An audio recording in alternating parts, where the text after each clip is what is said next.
Hello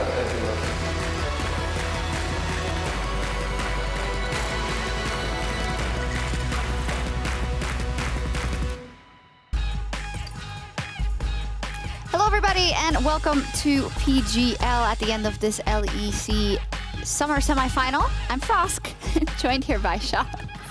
Is it you welcoming me to PGL or me welcoming you to Euphoria? Ooh, I don't know actually. That's a good one. Also, usually of course we have a player guest. This will not be the case today because G2 has to prepare for tomorrow and obviously they don't have too much time to do that, but we did hear from the winner interview, so it is all good. So we're going to talk a lot about G2 in preparation for tomorrow, but first let's say goodbye to Rogue, who had, I mean, a valiant fight, I would say, once again today. We saw different sides and I walk away with a more positive feeling than I had about them when they locked that world spot initially. Yeah, and again, I really just want to reiterate, I hope that people don't kind of rewrite the history of Rogue right now, because it was, I'm going to say a week and a half ago that I saw tweets like, you know, no one should be qualified for Worlds from regular split. Oh, why isn't Schalke going? Just like very down on Rogue, and I think with their turnaround series against Mad Lions, their performance today against G2, that Europe can feel very happy that this is the third seed representing us on the international stage. And again, just reiterating this point of, this is a series that defines careers. We didn't really know what the ceiling was of this team because frankly, they're so young and they're so new outside of Han, Sama, and Vander that you just hadn't seen them have an opportunity to reach that. And now given the opportunity to go toe-to-toe against G2 in this series, they hit the ceiling. I'm really happy what I saw with Rogue. I feel like you can see that they can continue to push past it and that this is a team that we can be proud of. And exactly, as you've brought up a couple of times, when you do go to Worlds and you get to scrim these teams that you have never played again, hopefully that will unlock more in Rogue still. However, that last game specifically, they had chances to win that game, Frosk, even though you know, it looked dire at times. You had that top lane fight where then Hansama can cash in and gets a couple of kills. You know how strong he is at a certain point in time. So what in the end made it go in G2's favor? I think, I know that Mickey had just said this, and I don't want to give this as all excuses, but draft was, I think, an issue from Rogue. I didn't like the balance of the composition entirely. I think that one of the key things that they were missing was hard engage. You know, outside of the Nautilus. You kept saying it. Yeah, I was like, I really wish they had hard engage right now. Outside of the Nautilus, you know, I would have preferred an Ornn, something of this nature that could force them to, or could give them tools to force fights, especially when they started to get early game leads. I was really scratching my head about the Aatrox pick. I know that it is a comfort pick for Finn. We've obviously seen him really pop off on the Aatrox, but you know, falling that far down in CS, and this series isn't entirely on him, but at the same time, there was a big top difference, and it is kind of one of my flags. I really want to see the carry Finn that we know exists there, because you're going to be going against 369, Ben, Zoom, and these are just the LPL top laners. This is never mind the Korean top laners that are coming, and it's just a little scary. Yeah, I mean, even the EU top laner in this one with Wonder. The Kia player of the series wasn't Wonder. I mean, people keep saying he gets robbed. I don't know if it was the same in this case. Caps, however, won with 50% of the votes, and I guess you could make the argument that Caps was up versus Larssen, and we were talking so much about how this mid lane matchup was going to decide so much, and that, you know, they're 1 and 2 in all pro, and they are the strongest mid laners they have. So in that regard, Caps did have his work cut out for him. Yeah, and Larssen really got the better of Caps sometimes. I think it's also true that Caps did have a 1v9 performance in some of these games. That Zoe game in particular was really just Caps, even some of those Syndra performances. So I think it is well-deserved for Caps. No lie, Wonder also had a really consistent series. Yep. But Caps continues to be the difference maker, and frankly, I think dragged G2 over the line in this one. Who dragged G2 down in this one?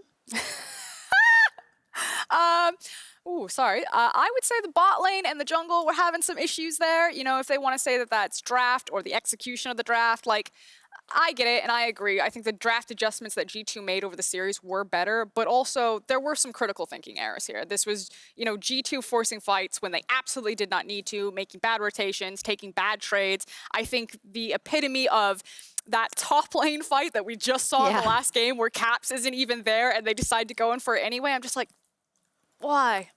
Yeah, I feel you on that one. We're going to have to see if G2 cleans it up for tomorrow. But to wrap up this Rogue tale, we will get some more insight as Laure is standing by with their coach. Thank you very much, Sjokz. Wrapping up for now, though, because we're going to see you guys again soon at Worlds. Freddie, thank you very much for joining me. Yeah, good to be here. Yeah, I'm sorry things didn't work out for you today, but as I was saying, we're going to see you guys again in 2 weeks. I guess you will be leaving for China soon.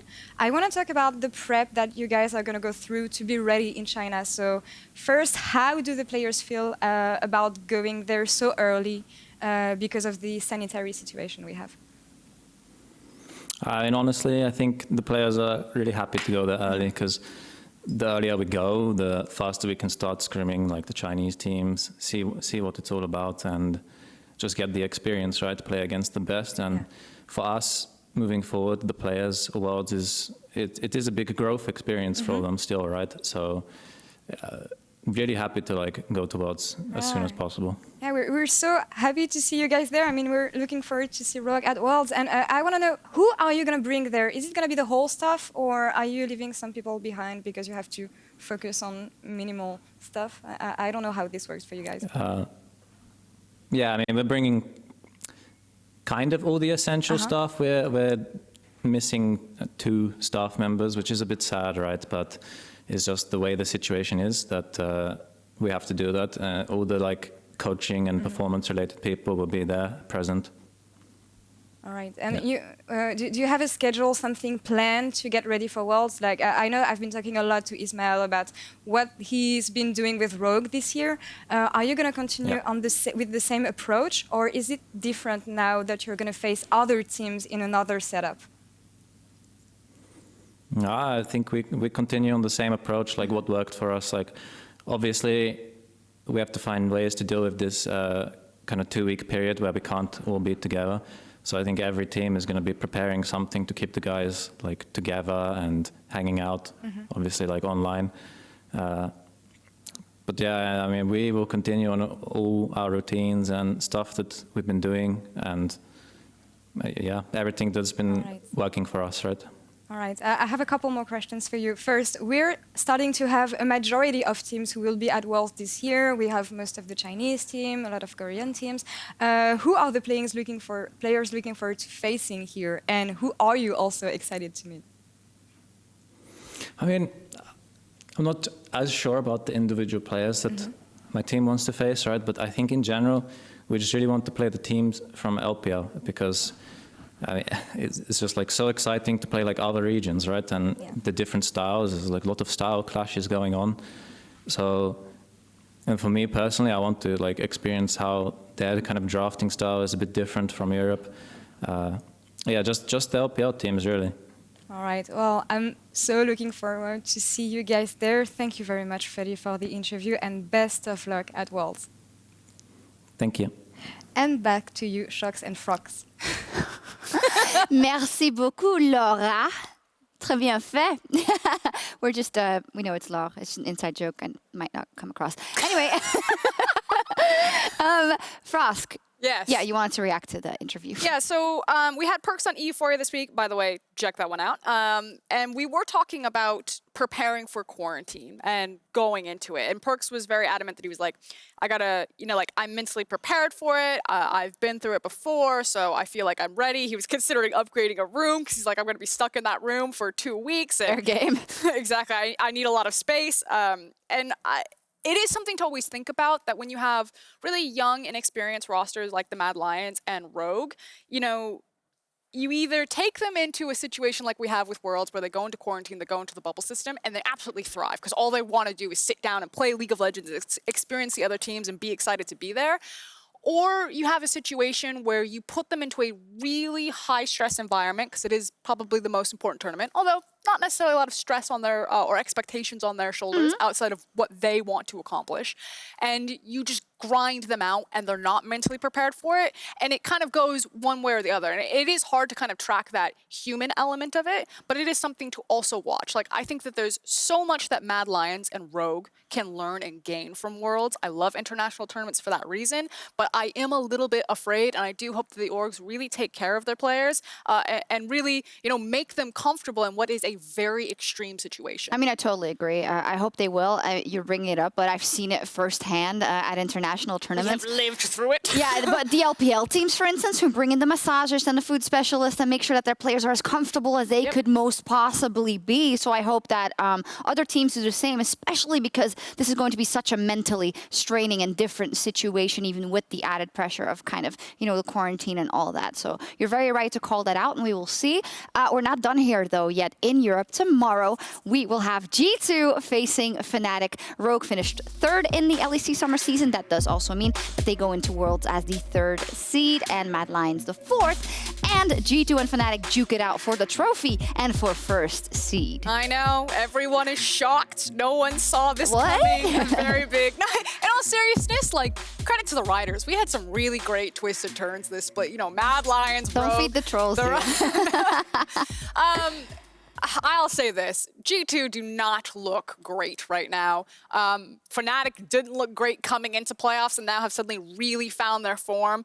But we said this last split, like, you assume that Fnatic are the favorites here. You're like, this feels pretty confident, pretty strong. Today's series wasn't the cleanest series of League of Legends. G2 in particular have a lot to work at, but for whatever reason, like, these teams know each other so well. They've played each other so many times that it almost feels like anything that you thought you knew about preparing for the series, you almost have to kind of just throw it all out because they just know this is what this guy plays. This is what this guy likes to pick in this situation. They have a better sixth sense for it, and that's why I think that they also play better when they do face each other. And to that, I mean, last time we said you get more tape to watch from G2. They went down to the lower bracket. It's the same now, and in essence, if you're a Fnatic, you should have been able to see so much today because this was a 5-game series.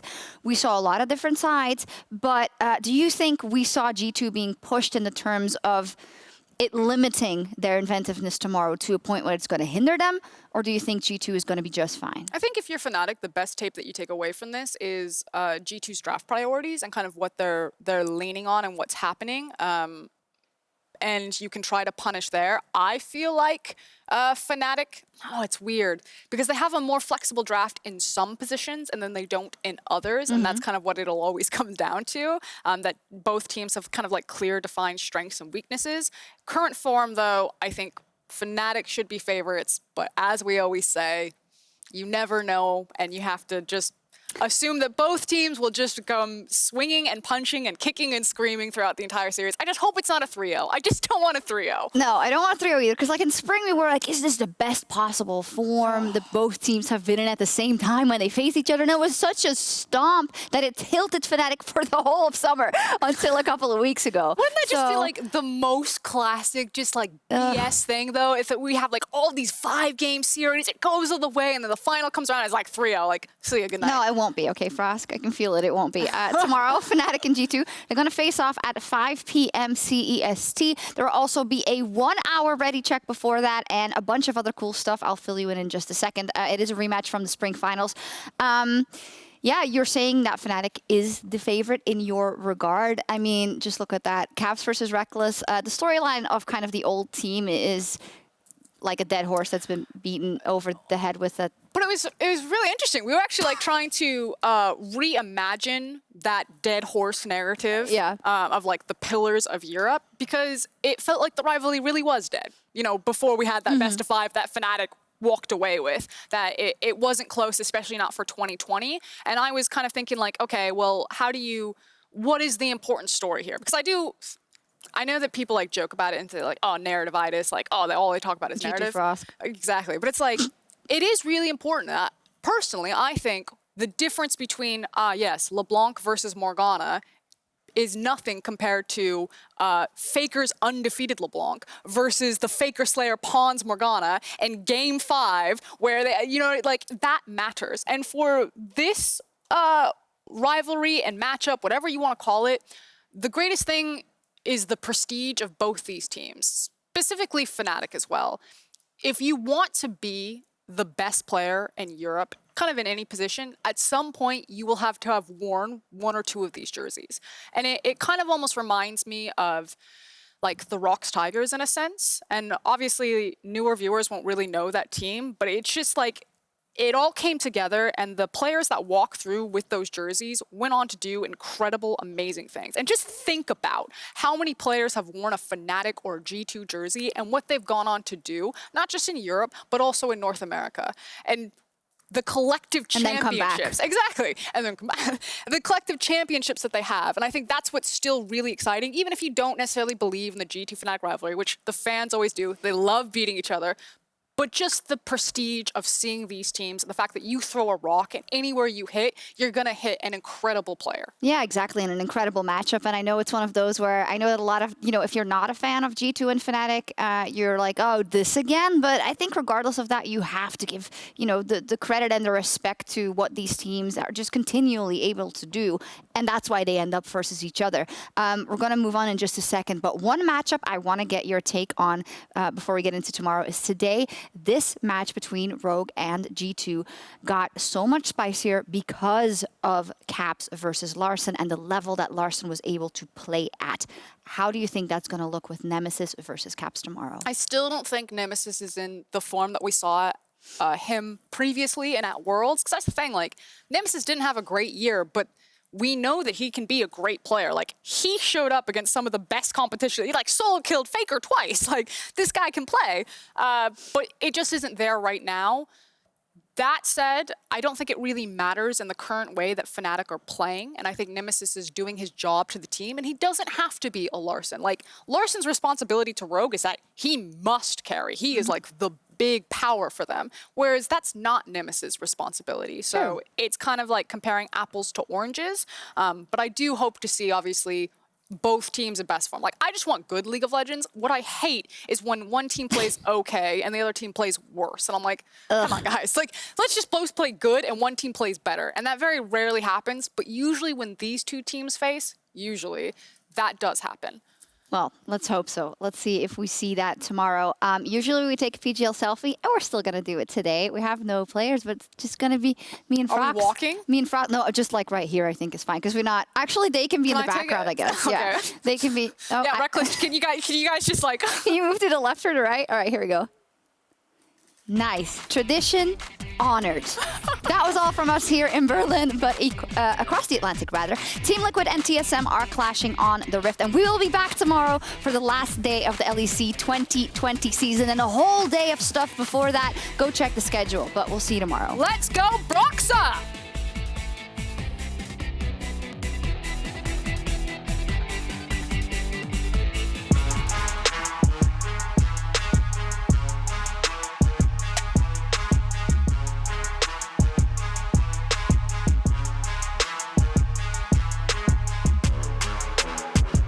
Right now, Inspired and Larssen are once again looking for pressure in the mid lane. That's the ultimate going in. This time round, Larssen finds his man, turns attention to Jankos, and with the help of Inspired and the Rampage, will be able to find 2 quick kills. Hansama, who's flash and heal available, holding on to it for now. Fate's Call comes out.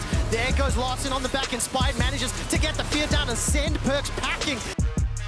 He's going to dash through once again and continues to retreat. Whoa. But that is fantastic from Caps and G2, landing every single thing. They're getting a hit by Vander, body blocked. It's a casual 1v3. This is insane. That was Are you kidding? Rogue setting up the death push. That's the flash forward there from Inspired. Going with the ultimate, but Mickey throws out his own. The box comes down, and that's 5 members of Rogue caught inside. I think 3 got caught by the Pop Blossom, and it is just obliteration. That could be problematic for Rogue, but look at the damage already coming in. With the help of Vander and the rest of the engaged from Rogue, they've got 1. They're about to get their second. That's already Perks and Caps down. The dredge line will hold Mickey in place, and he's going to fall last. That's an ace for Rogue. Are standing toe-to-toe. Dredge line will connect, and that's a fantastic ultimate. That's already Caps blown up before he can drop his ultimate. Well, can Hansama find the cash in? That's the question. He's turning his attention to Jankos and to Wonder. They simply cannot do it. The initial pick worked out. It's Inspired. He goes golden underneath his turret. The Flay will catch Hansama, and he's going to get pushed back by a devastating charge. Even though there's no stun, it doesn't matter. Hansama is down. Rogue are down. They put up a valiant fight, but Rogue will be defeated by G2.